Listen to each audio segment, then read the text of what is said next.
I thought the scalpel would be the thing to kill me. Turns out, my own blood tried first. The ICU at UCSF hums like a cheap motel sign. Monitors ticking, vents whispering, a nurse's sneakers squeaking every so often. Antiseptic hangs in the air. I can taste metal. 71, stitched from collarbone to gut. I'm supposed to be grateful to be alive. But on the tray beside my hospital jello sits my phone, and on the screen, my son's smile is lazy and sunlit, a Napa patio behind him, her chin resting on his shoulder. The caption says, "Finally free from the old burden. Before we continue, please subscribe to the channel and let us know where you're listening in the comments." A nurse had tried calling him an hour earlier. No answer. She said, gentle like I was glass. She didn't know the glass had already been dropped. I've drawn bridges that hold rush hour traffic over angry rivers. I know load, stress, fatigue. There's a way steel sings right before it snaps. My chest monitor syncs to that rhythm, a slow, stubborn metronome. I scroll. Harmony's bracelets sparkle in the California light. Adrian's got the same crooked front tooth. I paid 10 grand to straighten. The comments pour in, "You deserve it. Cheers to freedom." Freedom from what? The tuition I covered at Stanford because he wanted to build things like Dad. The down payment, $150,000. On a house he wanted for the babies we'll have soon. The wedding I threw on the Mare Island pier with a jazz trio and crab cakes flown in from Seattle because he insisted Harmony had standards. The anesthetic fog thins. In its place, the old engineer in me wakes up. Gear by gear, click by click. Bridges don't fail all at once. It's one lazy bolt, one corroded joint. Ignored because the math looks inconvenient. I ignored small things. The way Adrian stopped returning Sunday calls. How Harmony kept saying I should stop micromanaging my ranch, my thoroughbreds, my fences, the red barn that smells like leather and alfalfa. The way my late wife's silver horseshoe, our kitchen good luck charm, vanished after their last visit. The surgeon with the kind eyes told me to focus on healing. He doesn't know that healing starts with boundaries. That's what the therapists say on the podcast my neighbor sends me. Boundaries. I built them out of steel for 40 years. I can build them out of paper now. Wills, trusts, the kind of blueprints that turn love into law so it can no longer be misread. The beeping speeds up when I open the text thread with my attorney's office. I've kept Ruth Delgado on retainer since we fought a county zoning board that wanted to shave 8 feet off a pedestrian span and pretend it was safety. Ruth doesn't blink when men in suits throw Latin at her. She throws real Latin back. Residential ipsa loquitur? Fine. Let the thing speak for itself. Let my son's post speak. I hit the call button. The nurse with the soft Tennessee accent appears. "Mr. Harris, you need anything?" 2 things. I say, voice a rasp that makes her lean closer. A black coffee. And a number for Ruth Delgado, probate and elder law. Her eyebrows lift. "You sure you don't want to rest first?" "I've rested long enough." I tell her, feeling for the weight of my old drafting pencil in the pocket of my robe like a talisman. This is me getting up. She nods, professional but curious. "I'll patch you through." Outside my window, San Francisco does that late afternoon magic trick. The fog pulling a gray blanket over Twin Peaks, while the bay throws sparks at the sun. Somewhere a foghorn moans. A sound I've always loved, a warning and a promise in one breath. The line clicks, then another, then one more. The nurse hands me the phone, careful, as if it were evidence. "Ruth," I whisper when she answers. "It's Xander. I need to change everything. Tonight." A shadow crosses the doorway. Sneakers don't squeak. Leather soles do. The kind Harmony buys for Adrian on my card. I tighten my grip on the phone, pulse drumming in my ears. Because whoever just walked into my room didn't come to wish me well, and I'm ready for the first bolt to snap. The door eased open like a thief testing hinges. Adrian's outline filled the frame, broad shoulders and a sport coat I recognize as Armani, one I bought him last Christmas when he swore business was finally taking off. No flowers, no card, no trace of the boy who used to hand me sockets while I tuned the Chevy in our Oakland garage. Just that polished grin, a salesman's grin. Harmony hovered behind him, smelling of vanilla latte and designer perfume. Phone already lifted like my hospital bed was a photo op. "Dad," he said, smooth as a Napa Cabernet. "Look at you. Fighter." I didn't answer. My thumb pressed the phone tighter to my chest. Ruth's line still open, muted. I heard her breathing on the other end. Waiting. Harmony slid closer. Lips pursed like sympathy was something she could spray on. "We were so worried," she said. But her eyes skimmed past me to the table where my wallet and a stack of discharge forms sat. My heart monitor betrayed me with a spike. Beep, beep, beep. Faster now. Adrian smirked at it. "You gotta calm down, old man. Stress isn't good for the ticker." That word, old man, like I was a property he was flipping, not the architect who raised him. I thought of every bridge drawing, every curve traced at midnight, so commuters would get home safe.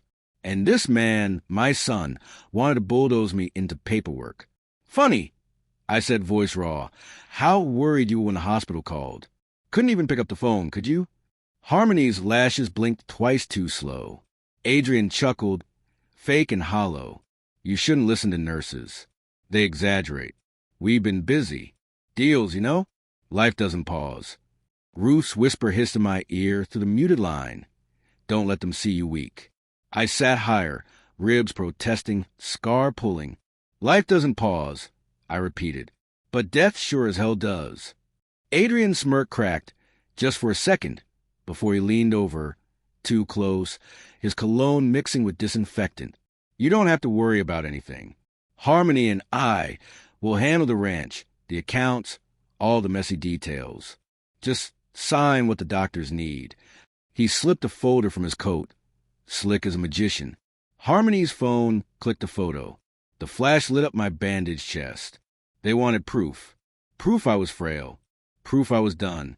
The pencil in my robe pressed against my ribs like a spine of steel. I imagined sketching their faces into blueprints labeled structural failure. "I'll read whatever you brought later," I said, forcing my breath steady. "Right now, I need rest." Adrian frowned, lips tight, eyes scanning my monitor numbers like a stock chart. Then he tucked the folder back, tapping it against my tray. "Don't wait too long, Dad. Judges don't like delays." They left with their perfume and leather soles, their laughter echoing down the corridor like hyenas in a canyon. I unmuted the line. Ruth's voice was sharp now. "Xander, listen to me. They're setting you up for an incapacity claim. We'll preempt. You'll change your will, trusts, power of attorney. Every document tonight. You understand?" "Yes," I said. Outside, a siren wailed up Market Street, a reminder that emergencies don't knock. They barge in. I looked at the silver horseshoe charm on my keyring, thumb running over its curve, remembering how it used to hang in our kitchen. Harmony must have thought she stole it, but I had the real one, always did, and that meant I still had luck. And leverage. "Do it." I told Ruth, voice steady now. "Tear the whole damn blueprint down and rebuild it in my name. Because the next time Adrian brings papers into this room, he won't be the one holding the pen." I spent the night in that humming room, machines chirping like crickets in a poison field. Sleep wouldn't come, not with Ruth firing off documents to my email, each one more final than the last. Durable power of attorney revoked. Newell drafted. Trust rewritten. Every clause a nail sealing my son out of vault he thought he owned. The morphine haze cracked just enough for memories to bleed through. Adrian at 9, standing in our backyard with a balsa wood bridge kit, asking, "Will it hold, Dad?" I'd press on the span until it snapped, showing him where he cut corners. His tears had felt like failure, for both of us. I swore then I'd fund every dream, every chance, so he'd never feel small again. Tuition checks, wedding bills, the house in Walnut Creek. $500,000 poured out like water from a crack dam. I thought I was filling a reservoir of loyalty. Turns out I was just flooding a swamp. The monitor beeped steady as I scrolled through my bank app. I'd hidden the real prize years ago, the patent buyout. $22 million in a portfolio no one but me and Ruth knew existed. Bridges had bought me silence, but now they'd buy me revenge. At dawn, I signed with trembling fingers on a tablet the nurse brought in. New directives, she said, not knowing the war she was midwifing. Each signature steadied my pulse. Each digital scrawl was a steel girder lowering into place. By breakfast, I asked for coffee black, toast dry. You're recovering well, the surgeon said, patting my arm. He thought the spark in my eyes was gratitude. It wasn't. It was ignition. Later that morning, Adrian called the nurse's station. I heard his voice through the cracked door, syrupy and fake. Any updates? We're tied up with business. Just let us know if he declines. Declines. Like I was a stock ticker. The nurse came in, cheeks flushed, shame in her eyes. I'm sorry you heard that. Don't be. I told her. I needed to. I pulled the silver horseshoe from my keyring again, laying it on the tray. A reminder. Not just luck. Proof of ownership. Proof that what they thought they stole was never theirs. By afternoon, Ruth arrived in person. Sharp suit, sharper eyes. She spread the papers across my tray table, sliding each toward me like a dealer. We've said it all. Adrian and Harmony are out. Assets flow to charity, with a carve-out for your old friend in Sausalito. The portfolio is untouchable. I signed again, hands stronger now, scar aching but alive.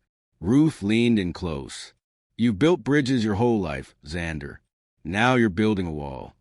I almost laughed. Not a wall. A trap. When Ruth left, I watched the fog swallow Sutro Tower. I thought of Adrian's grin, Harmony's camera, their folder of lies. They wanted to erase me before I was even gone. But I wasn't gone. Not yet. I picked up the horseshoe, let it clink against the tray, and whispered to the empty room. They think they've got the ground under me. What they don't know is I've already redrawn the map. The day they discharged me, San Francisco wore that strange August uniform, sun blazing the mission, fog choking the Golden Gate. I let the wheelchair bump across the curb, stubbornly waving off the orderly's help. My scar still burned, every breath a reminder I was stitched together. But a stitched man isn't a broken one. Adrian didn't bother to show. Harmony texted a thumbs-up emoji, not even words, just a cartoon thumb, like I was a delivery received. I slipped the phone back into my jacket, feeling the horseshoe charm dig against my ribs. It kept me upright more than the painkillers. Ruth met me outside in her Tesla, door hissing open like a spaceship. You're out, she said, voice brisk but eyes soft. Time to get ahead of them. We drove down Van Ness, past the shutter diners and the neon pawn shops. I watched the city blur, thinking about the ranch, the smell of cedar in the stables, the snort of thoroughbreds at dawn, my wife brushing down her favorite mare with hands gentler than mine ever were. That land was more than property. It was memory made tangible. And I knew Adrian was circling it like a vulture.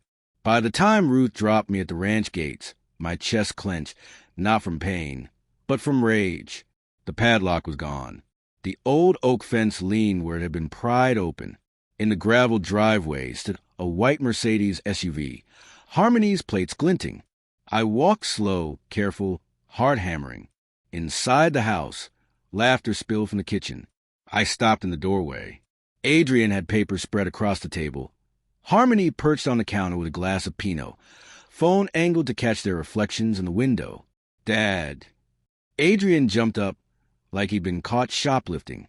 We were just, handling bills. I glanced at the documents. Title deeds, loan agreements, signatures I didn't write. My name bent into shapes I didn't recognize.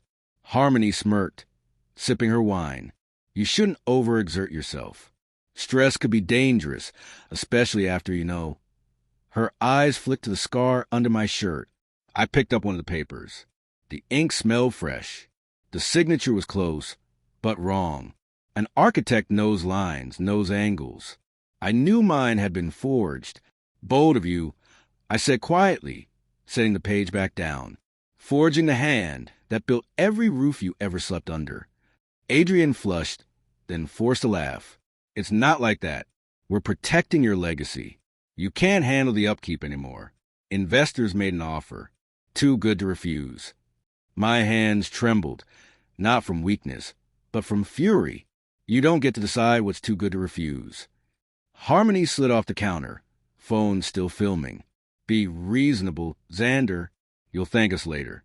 I turned, walked the mantel. The space where my wife's silver horseshoe had hung was empty. My jaw tightened. I pulled the charm from my pocket, held it up so it glinted in the kitchen light. You mean this? I asked. Harmony's smirk faltered. Adrian's eyes went wide. You thought you took everything, I said, voice steady now. But you don't even know what matters. For the first time, they looked unsettled, and I knew this was just the opening crack. Because if they had the gall to fake my name on paper, then the next sound I heard would be the auctioneer's hammer slamming down on my life. 2 weeks later, the envelope arrived. Thick, official, stamped with a county seal that made my gut twist. Inside, notice of sale.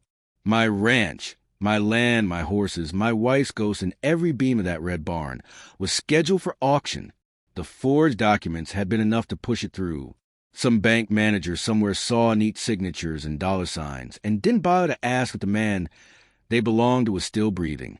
I sat at my kitchen table, scar tugging each time I leaned forward, the horseshoe charm resting against my coffee mug.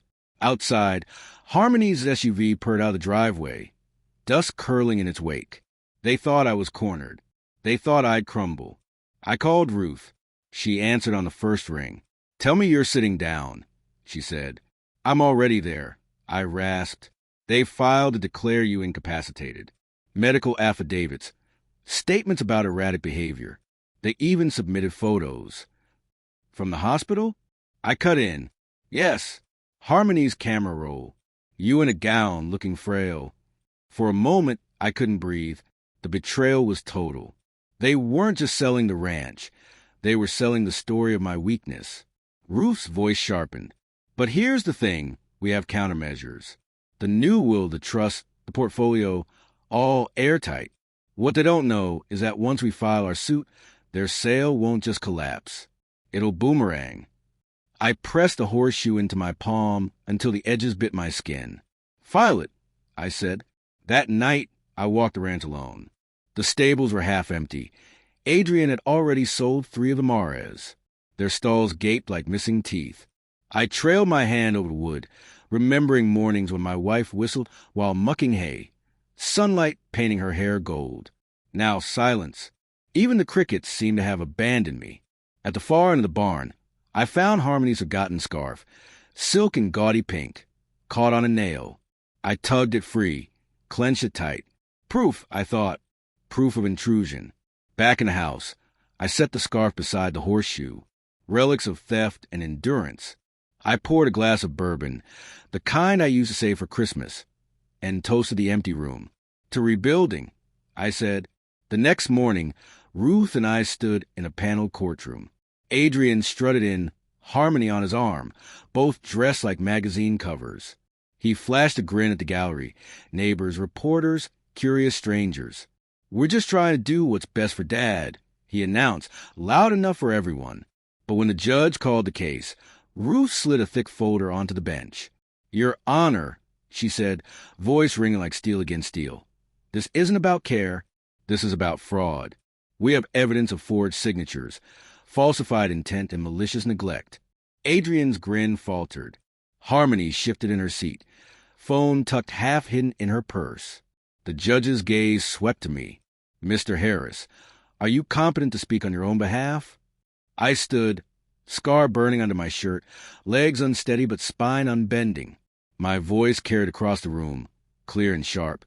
I built bridges that carried half the city. If I can calculate load stress in my head, I sure as hell can tell when my own son is lying. A murmur rippled through the crowd. Adrian's jaw clenched.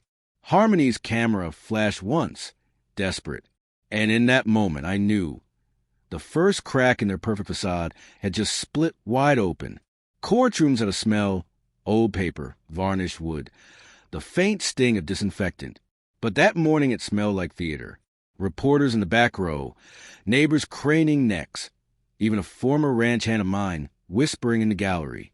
Adrian thought this was a show. He came dressed in a navy suit, Harmony's hand hooked through his arm, her heels clicking like a countdown. The judge leafed through Ruth's folder, brows knitting tighter with each page. Photocopies of deeds, notarizations with stamps too clean, dates that overlapped my surgery. Signatures curved where mine should have angled. I could almost hear the math screaming wrong. Forgery is a serious charge, the judge said, voice low but firm. Ruth didn't blink. So he's trying to erase a man while he's recovering from open-heart surgery. Gasps fluttered through the room. Adrian forced a laugh.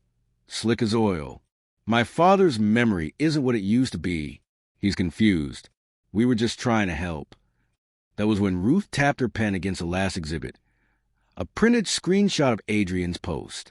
Finally free from the old burden, the judge read aloud, every syllable echoing like a hammer on steel. The gallery rustled. Harmony shifted, suddenly finding something fascinating in her manicure. "Do you deny posting this, Mr. Harris?" the judge asked. Adrian stammered. His jaw worked, but no sound came. For the first time, his grin was gone. I leaned forward, resting both hands on the polished rail. "Your Honor, I may be old. I may be stitched from sternum to belly. But I'm not confused. My son abandoned me in a hospital bed. Ignored calls that could have saved me. Then he mocked me for surviving. Does that sound like a caretaker to you?" A murmur rolled through the benches. Someone clapped once before catching themselves. Adrian flushed crimson. "You don't understand. Dad's always been dramatic." "Dramatic?" I snapped, voice carrying. "You forged my name to steal the land your mother died protecting. That's not drama. That's crime." The judge's gavel cracked once, sharp. "Order!" Adrian sank back, Harmony whispering furiously in his ear. Cameras caught it all, his polished mask slipping in public. That was humiliation number one. When the hearing adjourned, reporters swarmed the hallway. Microphones shoved forward. "Mr. Harris, are you pressing charges against your son?" I tightened my grip on the horseshoe in my pocket, felt its cold bite. "I'm not pressing charges," I said, staring straight into the cameras. "I'm enforcing justice." The word spread to the crowd like fire. Adrian shoved past them, Harmony shielding her face. Ruth leaned close, voice low. "We'll win, Xander, but the auction's still scheduled. We got to stop it before the gavel falls." I nodded, chest aching but alive, because this wasn't just about court filings or forged deeds anymore. This was about taking back the ground under my boots. And as I stepped out into the blinding California sun, I knew the fight had just gone public, and I wasn't the one exposed. Adrian was, but he hadn't seen the full blueprint yet. Not by a mile. The morning of the auction came faster than I expected. News spread like wildfire. Bay Area horse ranch up for sale. The headline had my name attached, but not my story. To the papers, I was just ailing patriarch. To Adrian, I was already buried. I pulled on my old leather boots, the ones I wore when pouring concrete on the Carquinez span. They creaked, but held. My scar ached under my shirt, a reminder that steel once bent can still hold load if the design is right. Ruth picked me up, her Tesla humming like a blade. "Ready to watch him choke on his own greed?" she asked. The county auction house sat in a beige building that looked more like a DMV than a place where legacies died. Inside, rows of folding chairs, a podium, and a crowd thick with speculators. Tech bros in Patagonia vests, vineyard owners sniffing for acreage, neighbors curious for spectacle. And there, front row, Adrian and Harmony. He wore a smug grin. She had dressed the color of money. When the clerk announced lot number 17, my ranch, Adrian stood loud enough for everyone. "We're here to ensure the sale goes smoothly. Dad wanted this." His voice rang fake sincere. Cameras flashed. Ruth rose next, file in hand. "Your Honor, this sale cannot proceed. My client, the legal owner, contests the documents as forged." She laid down exhibits like a blackjack dealer stacking aces. The room buzzed. The judge overseeing the auction frowned. "This is highly irregular." Adrian laughed, too loud. "Irregular is my father pretending he's capable of handling anything. He's sick, confused. He doesn't know what he's saying." That was the moment. I stood, scar pulling as I straightened to full height. Confused? My voice cut through the chatter. Let me clear something up. I pulled the horseshoe from my pocket and held it high. Its silver glinted under the fluorescence. This hung in my kitchen for 40 years.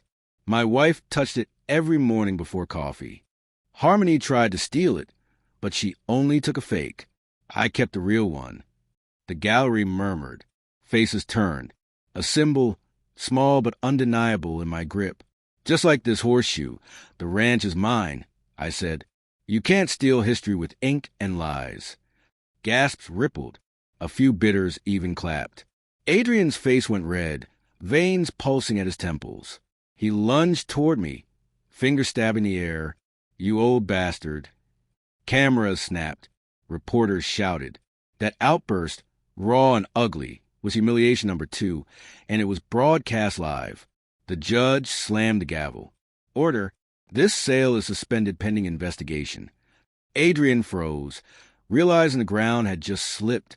Harmony hissed something in his ear, her smile gone brittle.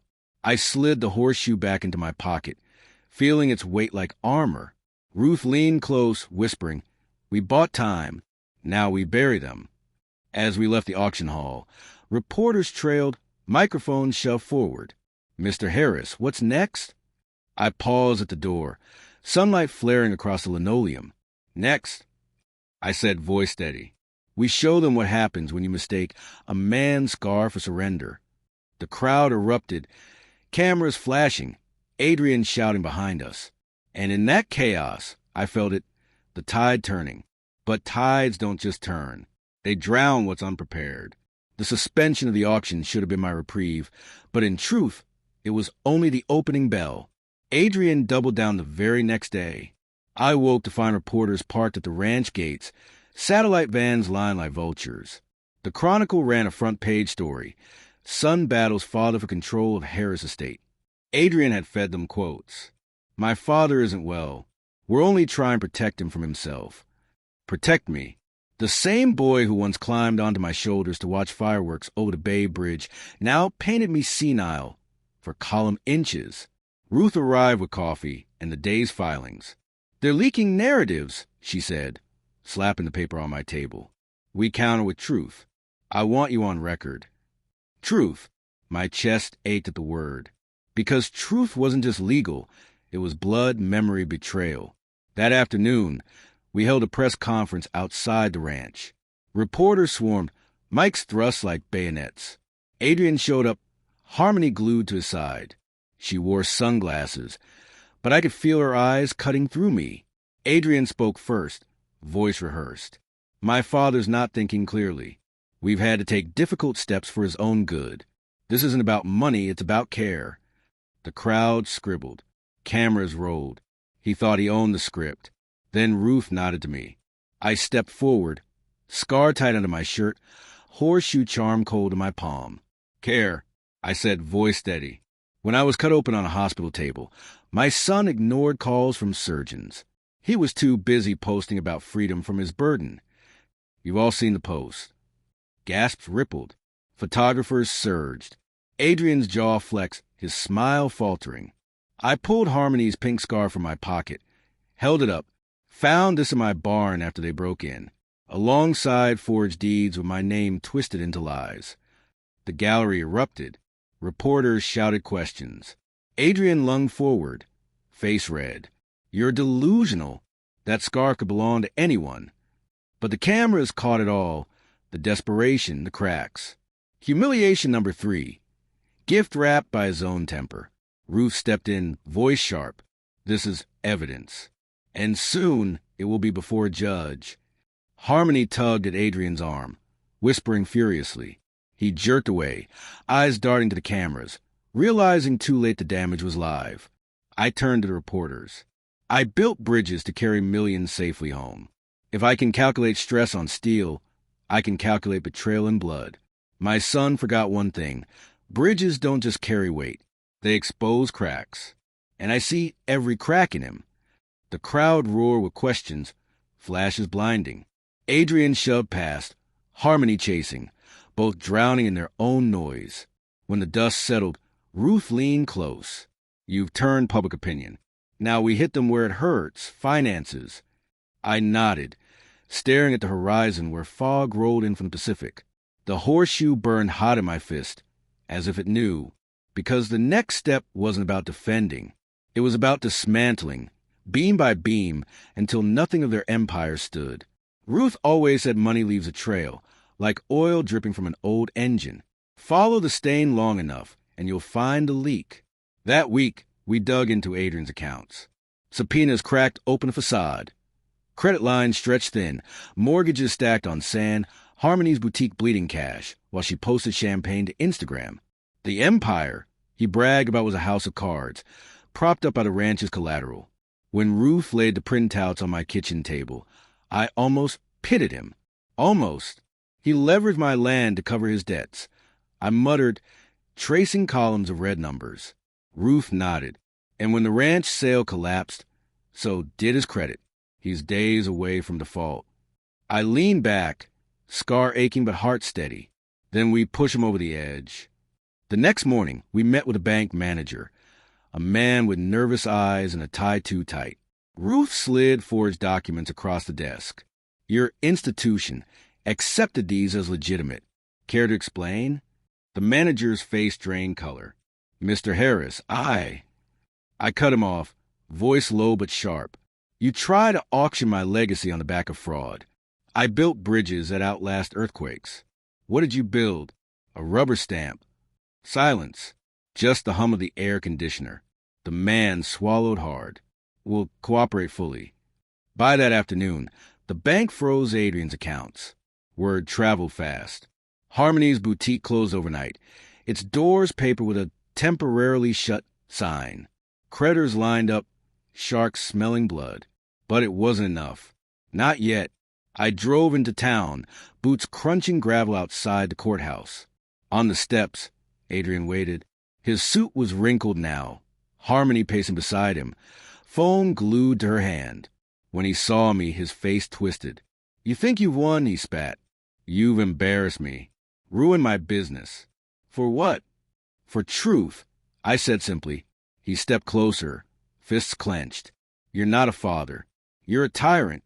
Always controlling, always judging. Mom died miserable because of you. The words hit like a hammer. For a breath, I saw her face, the way she smiled when brushing down her mirror, the way she whispered that love was patience. Adrian twisted her memory like a knife. I straightened, jaw tight. Your mother died proud. Proud of this ranch. Proud of me. You dishonor her every time you open your mouth. Reporters caught every word, cameras rolling. Adrian realized too late his fury had been public. His image as a devoted son cracked on the courthouse steps. That night, back at the ranch, I sat in the empty stable. Only one mare remained, hooves shuffling on straw. I laid the silver horseshoe on the rail, the scarf beside it, relics of love and theft. For years, I thought legacy meant giving everything so my son would stand taller. Now I saw it clearly. Legacy isn't what you hand down. It's what you refuse to let be stolen. The horseshoe gleamed in the moonlight, a quiet vow. And as coyotes howled in the distance, I whispered into the dark. You've taken your last step on my bridge, Adrian. The next one crumbles beneath you. By the time fall settled over Napa Valley, the air carried that mix of dust and crushed grapes, a harvest season perfume. But in my world, the harvest was rot. Adrian's creditors circled, lawsuits piling like storm clouds. Every headline painted him not as a devoted son, but as a fraudster who gambled away his father's trust. Ruth called it momentum. I called it justice. One evening, she spread new files across my oak table. We've uncovered offshore transfers, shell accounts in the Caymans, all tied back to Adrian and Harmony. They were draining your ranch dry before you even went under the knife. I stared at the numbers, each one a betrayal disguised in decimals. My chest tightened, not with fear but with fury. He tried to bury me while I was under anesthesia. Now he's the one suffocating. Ruth smirked, sliding me a pen. We'll file tomorrow. Fraud, misrepresentation, recovery of assets. By the time we're through, he won't be able to buy a burger without the court's permission. That night, I walked the property again. The autumn wind rattled the barn doors, scattering old hay. The ghosts of thoroughbreds seemed to snort in the dark. I pressed the silver horseshoe against the wood, a vow etched in my palm. This land won't die with me. The next morning, Adrian showed up unannounced. His Mercedes looked dustier, his tie crooked. He barged into the kitchen like it was still his childhood home. Harmony trailed behind, phone in hand, eyes rimmed red. "You're destroying us," Adrian barked, slamming a fist on the counter. "Do you get that? You're cutting your own blood." I looked at him. Steady? Blood doesn't excuse betrayal. Harmony stepped forward, her voice sharp. "You think people respect you? They're laughing. An old man fighting windmills."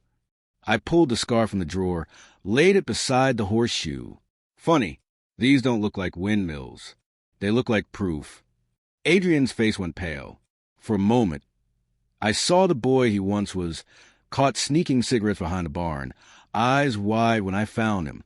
But that boy was gone. What stood before me was a man hollowed out by greed. "You can still stop this," he said, voice cracking. "Sign the ranch back. Drop the suits. We'll rebuild." I almost laughed. Rebuild? With what? Lies? Hashtags? My bridges stand because I calculated every load. You can't calculate loyalty, and you damn sure can't fake it.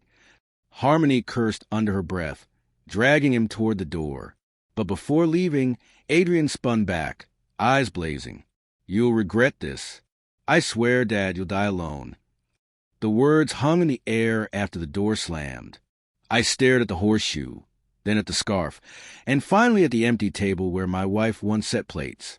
Maybe I would die alone, but not defeated, because if solitude was the price of dignity, I was ready to pay it in full. And when the gavel finally struck, it wouldn't echo my ruin. It would seal his. The lawsuit hit like a wrecking ball. Court filings, subpoenas, depositions. Adrian's empire began to splinter under the weight of paper heavier than steel. Each document Ruth filed was another girder locking him into a cage he'd built for himself. News stations ran nightly segments, from architect to avenger. One anchor quipped, the cheering flash of my name beside footage of the ranch. I never asked to be a symbol, but there I was, an old man with a scar, standing against his own blood. Adrian hated it. I could see it in every public appearance. He showed up outside the courthouse one afternoon, cameras waiting. Harmony clung to his arm, but the gloss was gone. Her designer dress rumpled, her smile stretched thin. "Dad is confused," Adrian declared, voice too loud, like volume could drown truth. "This lawsuit is elder abuse. He doesn't know what he's doing." Reporters turned to me, microphones raised. My heart pounded, scar tugging with each breath. But I stepped forward, voice calm. If building bridges that stand through earthquakes counts as confusion, then yes, I'm confused. But I know fraud when I see it. And I know abandonment when I feel it.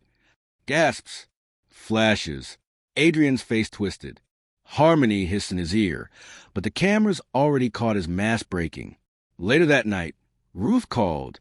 Public opinion's ours. Creditors are circling. Their accounts are frozen. But Adrian's desperate men do desperate things. Be ready. Ready. I poured a bourbon, staring at the horseshoe on the table. Its silver edges caught the lamplight, gleaming like a compass. My wife used to tap it before every storm. "A ritual," she said. "A reminder that luck favors a steady hand." But steadiness felt fragile when I woke to find a barn vandalized, gates pried, feet scattered, one mare spooked bloody against the fence. Spray painted across the wood. Old man out. I stood there at dawn, fists clenched. Adrian's handwriting. I knew it like a fingerprint. Ruth arrived within the hour, jaw tight. This isn't just fraud anymore. It's intimidation. I touched the blood-streaked wood, then the horseshoe in my pocket. "Good," I said, "because intimidation means fear, and fear means he's running out of moves." That evening, I sat alone in the kitchen. The scarf and the horseshoe lay side by side, tokens of theft and resilience. Outside, the valley fog rolled in thick as smoke. I heard the faint echo of a bridge groaning under weight. A sound only I could hear, a reminder of load, of collapse. And I realized we were reaching the breaking point. The next strike wouldn't just be legal. It would be war. The war announced itself not in a courtroom, but in my mailbox. A thick packet, stamped urgent, delivered by courier who didn't meet my eyes. Inside, Adrian's countersuit, elder incompetence, demand for immediate guardianship, temporary injunction to seize the ranch for my safety. I laughed once, bitter. Safety, from a man who left me alone on an operating table. Ruth spread the papers across my kitchen table that night, her eyes sharp behind reading glasses. This is his last card. He's betting everything on painting you as incapable. If the judge buys it, they can freeze your accounts. All of them. My pulse hammered. 22 million hidden in that investment portfolio. My life's real work. The patent buyout that nobody but Ruth and I knew about. Adrian thought he was after land and horses. He didn't realize he was chasing shadows while the real treasure sat locked away. He wants a war? I said, then let's make it public. The next morning, I agreed to a live interview. A local station set up cameras in my living room, wires coiled across the floor like snakes.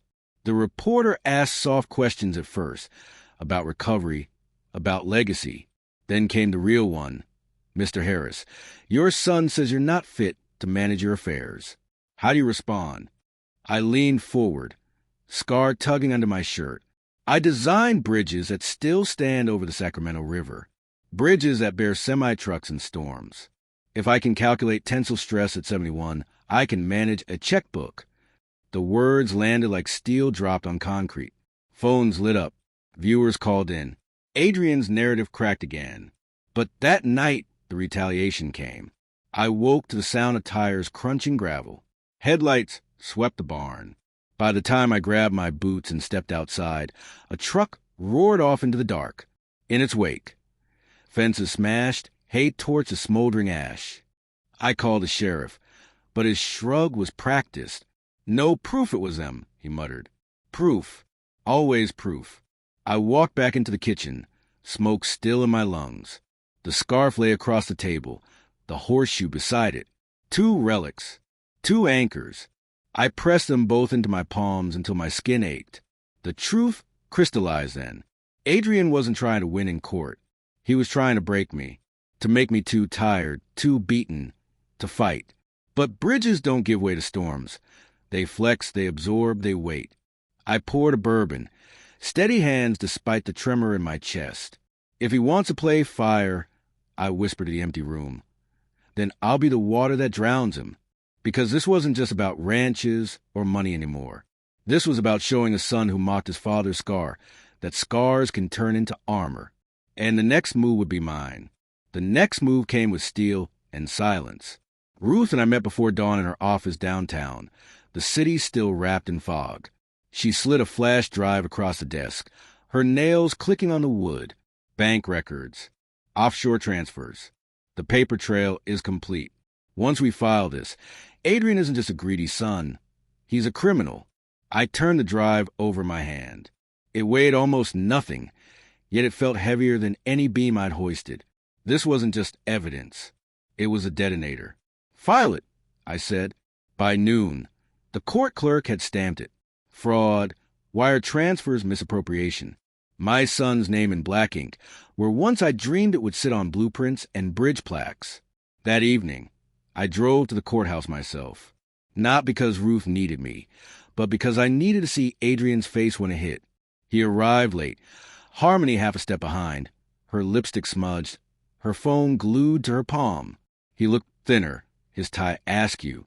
When the clerk read the charges aloud, the room erupted. Reporters scribbled. Flashes popped.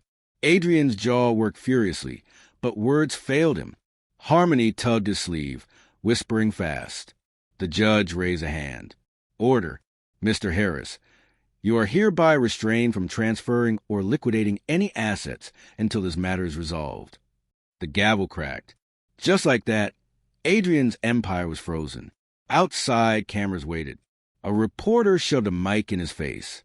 "Adrian, is it true you forged your father's signature?" He snapped. "That old man's lying. He's vindictive.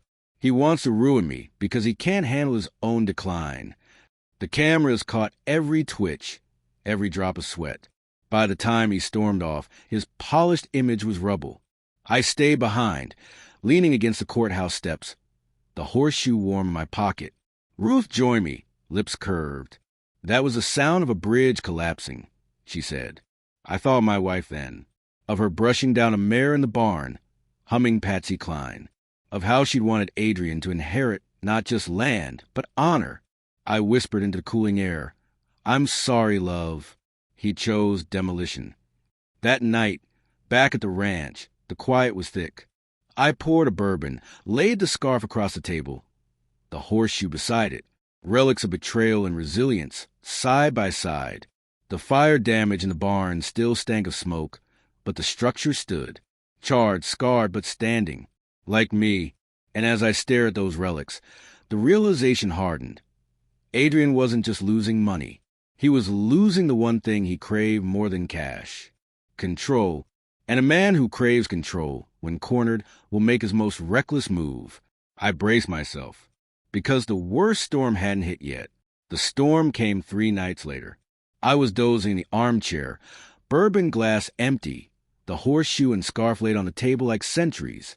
A banging at the door jolted me upright. Not polite knocks, fist pounding, wood rattling. "Open up, old man." Adrian's voice ragged. I stepped into the hallway, scar pulling as I tightened my robe. Through the glass, his outline swayed. Hair disheveled, tie loose, eyes wild. Harmony lingered behind him, phone in hand. But even from a distance, I saw the cracks, her mascara streaked, her face tired. I opened the door just enough. "You shouldn't be here." Adrian shoved against it, staggering inside. "You think you've won? You humiliated me. You froze my accounts. Do you know what that did?" His voice broke. "Harmony's leaving." Harmony flinched, but didn't deny it. Her silence was louder than any scream. For a moment, I saw not the enemy, but the boy who once cried when his toy boat sank in Lake Merritt. But then his eyes hardened. "You'll pay for this." "I swear, Dad, you'll pay." I stood tall, even in my robe, gripping the horseshoe behind my back like a weapon. "You've already lost, Adrian. Not because of me, because you mistook inheritance for entitlement, and because you sold your own soul for a quick payout." Harmony finally spoke, voice flat. "He's right. You've dragged me through hell. I'm done." She turned, heels clicking, walking into the night without looking back. Adrian's face crumpled. For the first time, he looked small. "She was all I had left," he whispered. "No," I said. "You had more. You had family. You had trust. You burned it all." He lunged then, fist shaking, but stopped short. My eyes didn't flinch, and maybe that's what stopped him. Or maybe he realized the cameras in Harmony's phone, still recording even as she left, had captured it all: the rage, the threats, the collapse.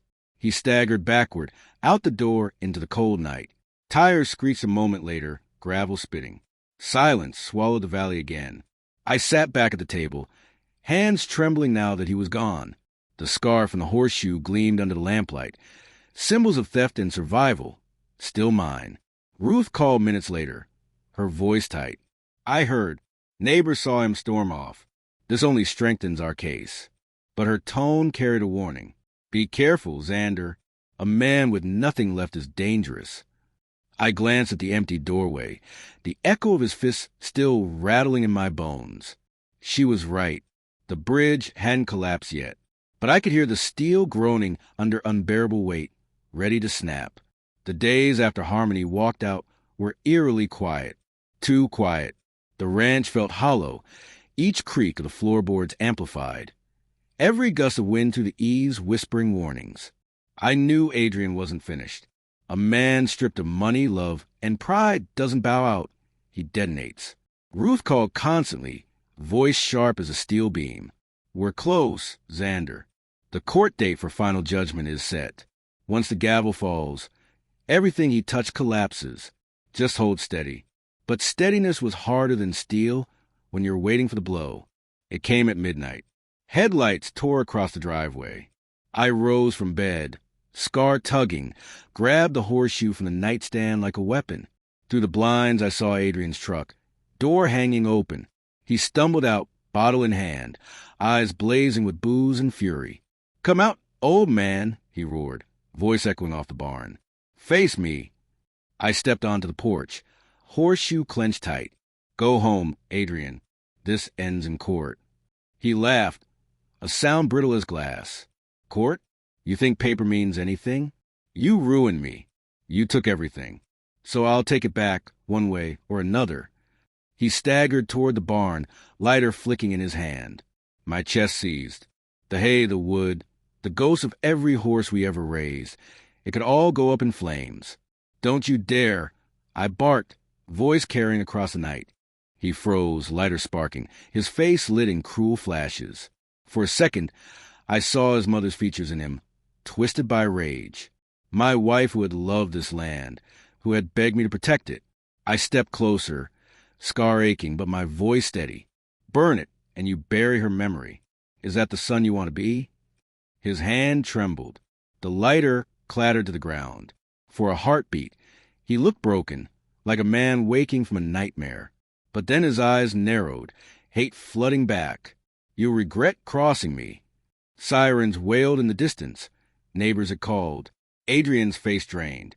He stumbled to his truck, peeling out gravel spitting fire.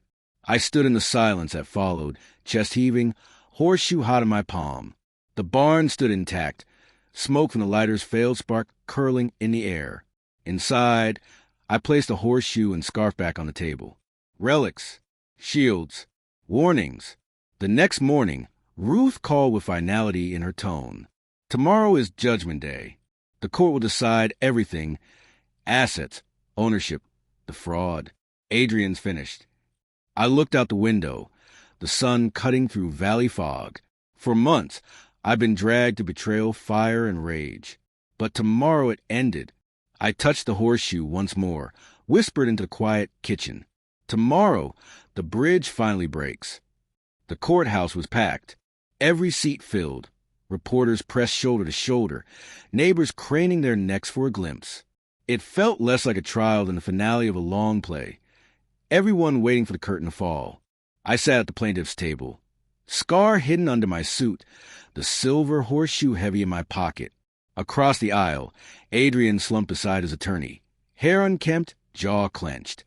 Harmony's seat was empty. She'd vanished for good. The judge entered, gavel cracking once. Silence fell. Ruth rose, steady as granite. She presented the trail of forged signatures, the offshore accounts, the vandalism. Each piece landed like a hammer blow. The courtroom murmured. When it was Adrian's turn, he stood, voice ragged. "He's lying. He's vindictive. I only want to protect him." The judge's gaze was cold. Protect him by forging his name? By draining accounts? By attempting to sell his property while he was in surgery? Adrian's mouth opened, then closed. No answer. "Mr. Harris." The judge turned to me. "Do you have anything to add before I deliver judgment?" I rose, legs trembling but spine straight. I pulled the horseshoe from my pocket, held it high so it gleamed under the lights. This hung in my kitchen for 40 years. My wife touched it every morning. Harmony tried to steal it, but she only took a fake. The real one stayed with me, just like this ranch, just like my name. You can't forge what's forged in memory and blood. Gasps rippled through the room. Cameras flashed. I set the horseshoe on the table, the sound sharp final. Adrian wanted freedom from a burden. Today I grant it. My will leaves nothing to him. Not land, not money, not legacy. He's free from all of it. The judge nodded once. Heavy. The court rules in favor of Xander Harris. All fraudulent transfers are void. The estate remains his. Adrian Harris is guilty of fraud and misrepresentation. Judgment entered. The gavel struck. Final. Adrian staggered, face ashen. Reporters swarmed. Questions shouted. He tried to speak, but words tangled. Cameras captured every flicker of his collapse. Humiliation carved into history. I stayed still watching. My heart ached, not from weakness, but from release. Years of sacrifice, betrayal, fire, all distilled into this moment. Justice, sharp and unyielding. Outside, the sun burned through the fog. I walked down the courthouse steps, Ruth at my side. The horseshoe warmed in my pocket, its weight no longer a burden but a reminder. In the distance, the valley spread wide, vineyards glowing, a horizon uncluttered by lies. And for the first time in years, I breathed without heaviness, because revenge wasn't about destruction. It was about reclamation. My land, my name, my peace. Behind me, Adrian's shouts faded into nothing. Ahead, the road stretched open, steady as steel. And I knew the bridge had broken, but I was the one still standing. If you like this story, please like this video. Subscribe to the channel and share your impressions of this story in the comments. To listen to the next story, click on the box on the right.